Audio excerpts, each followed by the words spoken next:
Yo, what's up mga boss? Dahil birthday na nga ni Tatay Digong Duterte, ating ibabalita mga boss, ang nooy hindi nga naipapalabas sa mga mainstream media ang mga kabutihang nagawa ni Tatay Digong Duterte. Eto mga boss, dahil mayor pa lang si Tatay Digong noon ng Davao City, alam nyo ba na isa siya sa unang tumulong sa Leyte noong nangyari ang bagyong Yolanda? Nasa puso na talaga niya ang malasakit, hindi pa man siya presidente ng ating bansang Pilipinas. Pero ang tanong, nasaan nga ba si Martin Romualdez sa panahon na yon mga boss? Pinangabayaan nga niya ba ang Leyte? Hito atong panoorin ang video na magpapatunay sa kabutihang loob ni Tatay Digong Duterte. At huwag natin kalimutang batiin ng happy 80 years old birthday Tatay Digong Duterte mga boss. I think God was somewhere else when the typhoon hit. Puro patay na asdalan. Hantod karon.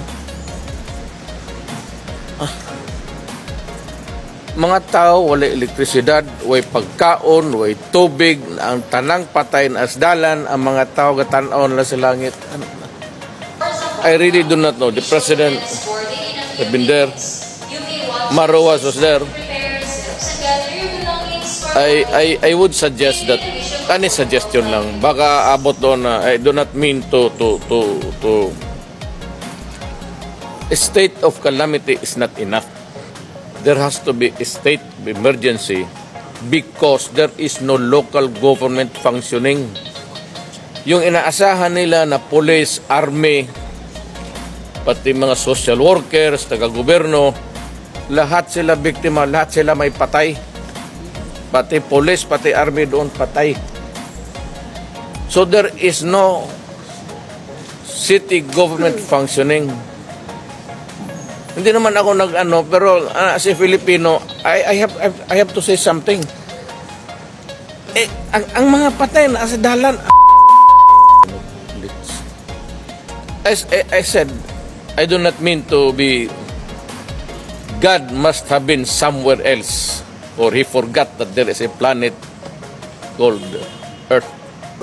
Di ko malaman kung iiyak ako. I cannot shout in anger because you cannot be mad at anybody there. Maraming mga taga-Davao na nagbibigay ng pangalan to check. Walang barangay doon, walang gumagalaw. Ang mga tao parang zumbis naglalakad sa daan na humingi ng pagkain. Anak ka na. Tuloy ko itong buhay na to. Pulis na nga to, uniforme, patay. But pasabot, ang tanang tao nga to, di makabuhat sa ilang trabaho, kay biktima silang tanan. Gusto nga, you have to, Capitol, you have to help. Wa sila kibaw eh. Sila mismong silingan, wa sila nangamatay ng Pilipino, di atuan ninyo. Kasi pagkaon na lang. Alam mo, naawa ako sa kanila, even if they wanted to retreat and seek shelter, take off sa helicopter, ang Tacloban is a plateau. Patag ayo ang bukid. It's about mga 50 kilometers mudagan sila. Wa sila kadaganan. Anak, flat yun ba? So, wala yun sila yung mga tuwan. Ang katong akong gipada, itong the other night, you were arrived Tacloban just this afternoon because they had to negotiate their way and maya na sila, nagdaman sila da. Ang atong 911 kompleto na i-cutter. So ikat nila hinay-hinay, nakaabot sila. I think we are the first, but I'm not saying that we are the only one who was helping. Katong tuang ka to, it's only good for about 3 to 4 days. Mubag down to. Mubag down to tungkol sa pagkaon, ang ilang kasilyas, asas po sila, human beings. They have the needs. Walay klarong pagkaon nga to, walay klarong kasilyas o asa. I expect nga on the 3rd or 4th day mo reklamo na to. So, ang akong gusto, ang mga to nga to, I'm not trying to be funny, guys. Kanang mo handle o patay. Handle o patay. Kaya nga to apparently, no one is ready to just pick up. God, they are decaying. You must remember Friday, Saturday, Sunday, Monday. So tama gitong akong decision.